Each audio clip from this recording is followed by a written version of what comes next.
Today I'm going to give you a speech about soda and what it does to your body. There are many types of soda. You have Pepsi, Coke, Mountain Dew, Fanta, Crush. But the most important one is Coca-Cola, as it is most worldwide known. Coca-Cola was invented by chemist John Pemberton of Atlanta, Georgia on May 8, 1886. It has become both an American institution and a world-recognized symbol of the United States. Pemberton developed Coca-Cola as a non-alcoholic alternative to patent medicines. What made Coca-Cola most successful over Dr. Pepper was the entrepreneurship of Asa Candler, who took control of the company in 1888. By 1892, the drink was being sold in New England. In 1905, the company was holding sales conventions in Atlanta, which imbued the attendees with almost religious faith in the product and the company. Coca-Cola poured money into advertising and promotion. In 1892, the company spent $11,000 on promotion. 20 years later, in 1912, they spent almost $1.2 million. The images and much of the material featured young women enjoying healthful leisure activities such as golf and swimming. Coca-Cola was one of the products that helped shape the developing culture of consumption in the early years of the 20th century. Coca-Cola was used a lot in World War II by motivating servicemen and creating plans to accompany troops in the various theaters of the war. In 1985, they introduced a new formula.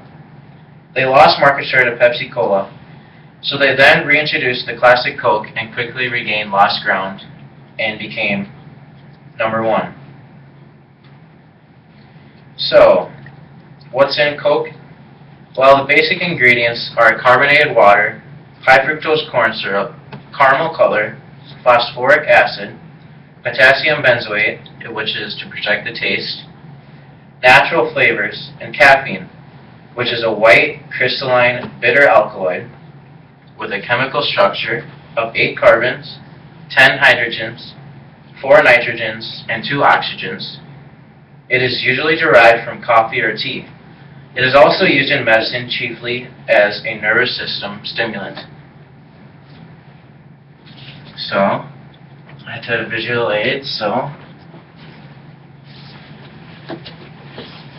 I brought this 20-ounce bottle of Coke, which has all the ingredients I label. But what I'm going to show you is how much sugar is actually in this. This is how much sugar is in the bottle. This is a 20-ounce Coke of the sugar. It is a little over 4 teaspoons of sugar, not including everything else I mentioned as the ingredients. Alright, now some facts about just regular soda. People who drink even 1 or 2 sugary drinks per day have a 26% higher risk of developing type 2 diabetes and a 20% higher risk of developing metabolic syndrome. Over the last decade, an estimated 130,000 cases of diabetes developed because of sugary drink consumption. Children who drink at least 1 sugary drink a day have 55% greater odds of being overweight or obese. Consuming sugary drinks in childhood also greatly increases the risk that a person will be overweight or obese as an adult. This information came from www.kickthecan.info. Now I'm going to tell you about what soda actually does to the body from 0 to 60 minutes and after that. In the first 10 minutes, 10 teaspoons of sugar hits your system, which is 100% of your recommended daily intake. And this is way over your 100% recommended daily intake because the 10 teaspoons is in just the can of Coke. After 20 minutes, your blood sugar spikes, causing an insulin burst. Liver responds to this by turning any sugar it can get its hands on into fat. 40 minutes. Caffeine absorption is complete. Your pupils dilate, your blood pressure rises. As a response, your liver dumps more sugar into the bloodstream. The adenosine receptors in your brain are now blocked, preventing drowsiness. 45 minutes. Your body ups your dopamine production, stimulating the pleasure centers of your brain. This is physically the same way heroin works.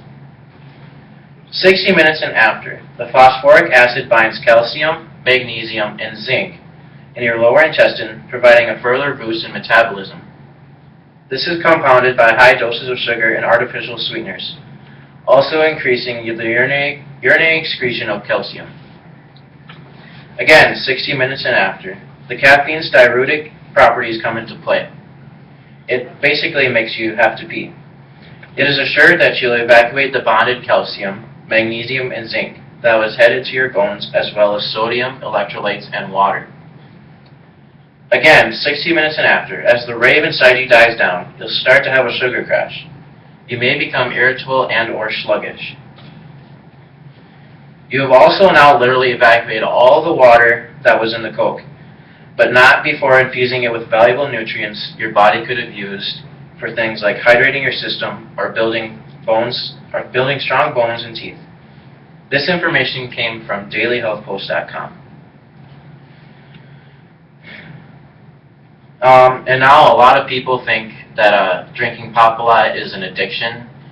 They see it as like smoking weed and cigarettes. They see it just as an addiction. But though many people see that consuming sugary drinks can be an addiction, realistically it's just a habit.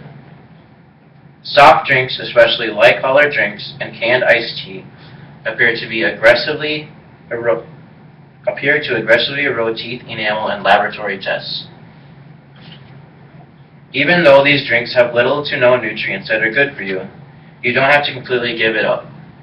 And along with the eroding your teeth enamel, Mountain Dew is one of the worst ones. That's why a lot of teenagers, they have to go to the dentist a lot and have new teeth put in because they drink so much Mountain Dew. And then this information came from www.webmd.com.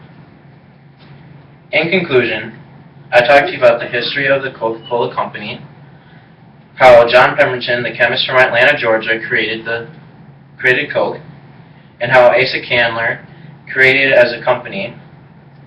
I told you about the general ingredients that are in the Coke bottle, facts about sugary drinks, and facts about Americans who drink sugary drinks, what Coke does to your body from 0 to 60 minutes, and that drinking soda is not an addiction, but just a food habit. Thank you. Good job. Very good job.